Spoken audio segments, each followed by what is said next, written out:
ఎందుకు? ఆ మోషే అంటున్నాడు, అట్లు నేను ఎంత దెబ్బలు భయపడలేదు, ఎందుకంటే నా మీద మేఘస్తంభము ఉంది. పగలు ప్రార్థన చేస్తాడు మోషే, అందుకే అంటాడు పగలు కూడా నేను భయపడ,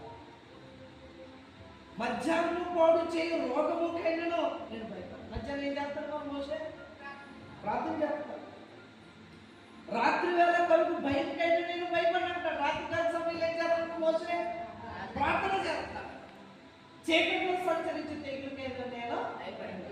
అర్ధరాత్రి కూడా భయపడ్డాడు. ఏం చేస్తున్నాడు? అర్ధరాత్రి వెళ్ళిపోతే చాలా మంది ఏం చేస్తాం? అర్ధరాత్రి వెళ్ళిపోతే ప్రార్థన ఒక 5 నిమిషాల నుంచి దేవునికి స్తోత్రం అడుగుతూ వచ్చింది. ఎప్పుడు మనం అడుగుతున్నాం?